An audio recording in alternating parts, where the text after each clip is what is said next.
As três atividades que a gente oferece aqui no Yantra Yoga Brasília começa com o yoga.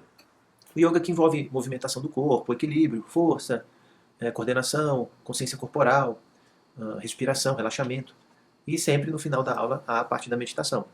E mesmo quem está começando é bem-vindo, porque sempre tem gente que está entrando, tem gente que está saindo, e todos são bem-vindos. É sempre possível adaptar as posições para todo mundo. O segundo serviço, a segunda atividade, é o Ayurveda. O Ayurveda é uma medicina proveniente da Índia que enxerga o ser humano de forma holística. Ou seja, entende os seus desequilíbrios e as afecções não como uma coisa, um simples muda isso ou aquilo, mas vê de forma total o ser humano.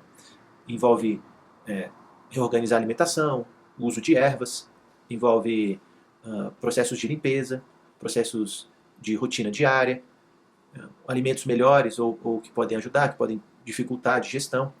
A digestão no Ayurveda é algo primordial. Então, a Ayurveda é essa medicina oriental e que está muito sendo usada no Ocidente, inclusive aqui em Brasília, né? Para tratar nossas queixas e em questões de saúde, até mesmo mental, até mesmo o Ayurveda trata o físico, o emocional, mental e o espiritual. São três abordagens que ele entende. E o último serviço que a gente oferece aqui no Yantra Yoga Brasília é a terapia e meditação. Essa terapia envolve meditação e é uma sessão de 1 a 1. E nela você pode trazer questões como ansiedade, angústias, conflitos, agitações, dúvidas. E a gente usa a meditação para clarear, entender um pouco mais.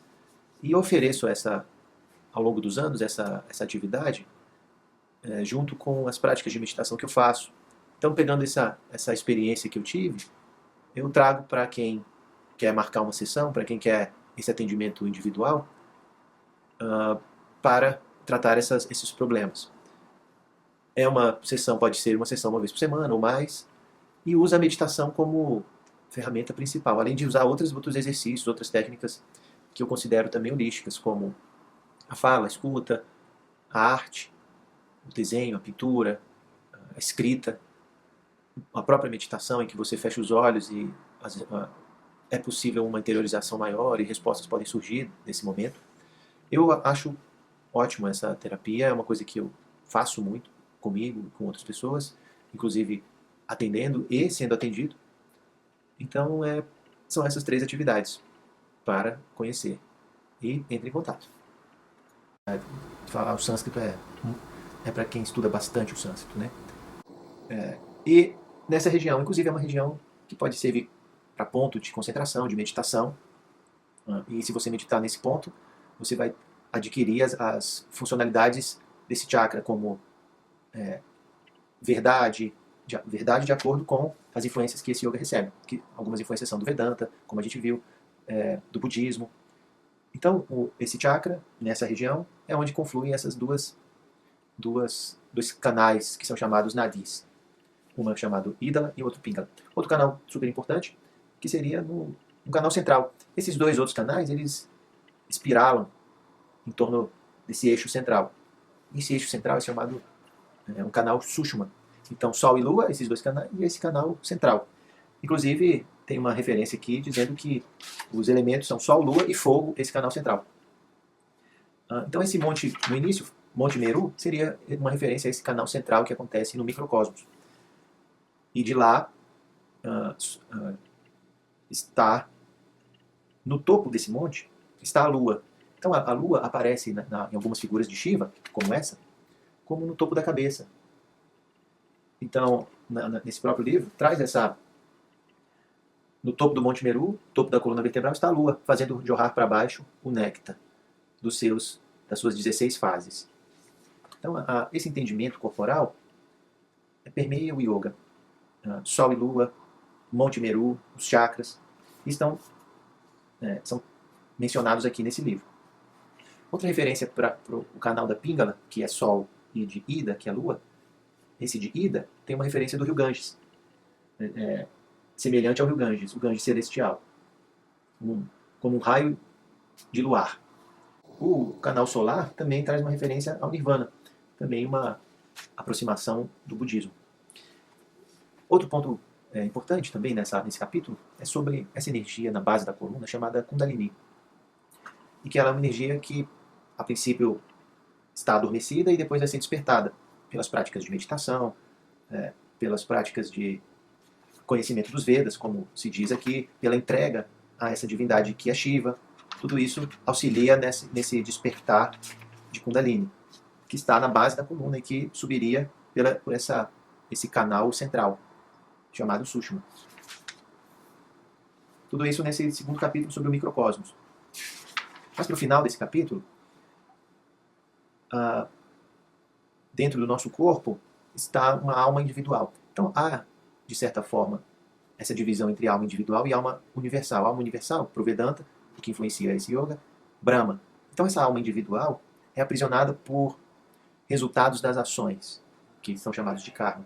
Então ações positivas e negativas vão gerar reações da mesma forma, e esse é o karma.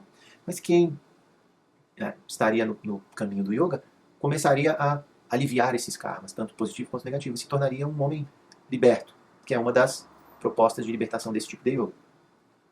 Por que desse tipo de yoga e não outros? Existem tipos de yoga que não procuram libertação, que procuram apenas poderes paranormais. Inclusive a gente vai chegar lá no capítulo mais à frente, ele vai comentar um pouco desses poderes especiais que o praticante pode alcançar. Fala sobre a lei do karma, fala sobre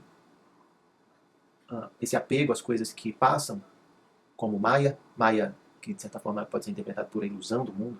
O mundo é criado numa imagem ilusória por essa consciência superior Brahma, como se o mundo fosse um sonho de Brahma. E se apegar a esse sonho tem a ver com o ego. E o conhecimento verdadeiro seria perceber que isso tudo é uma grande ilusão e você se apegar a esse algo transcendental, que ao mesmo tempo é total, monista. Uma parte interessante que é sobre os desejos. Há aqui uma menção que os desejos não podem ser eliminados totalmente. Há uma relação de desejo, Maya e sofrimento. Ilusões, desejo e sofrimento. Talvez advinda do budismo, pois o budismo tem um pouco dessa fala. Ele não cita qual é o budismo nesse livro, mas só cita que há influências do budismo. E alguns budismos trazem essa fala do desejo como fonte de sofrimento. Mas ele dá uma saída, que o conhecimento se torna o meio dessa libertação. Conhecimento vidya e essa libertação moksha. Então, em textos, você vai encontrar moksha, você vai encontrar libertação, você vai encontrar samadhi. São termos que trazem essa libertação espiritual. E aqui nas últimas partes, ainda citações sobre o nirvana, sobre o obscurecimento das ilusões, que as ilusões causam na mente. E assim a gente acaba esse segundo capítulo. O próximo capítulo é sobre o sistema e suas práticas. Os pranas. Também nesse capítulo 2 há o entendimento do mundo pelos elementos, influência do Ayurveda. O Ayurveda entende o mundo como terra, água, ar, fogo e éter.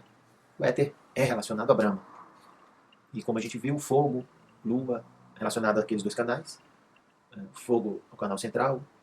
Sol, lua, aqueles dois canais e Pingala. E é isso aí.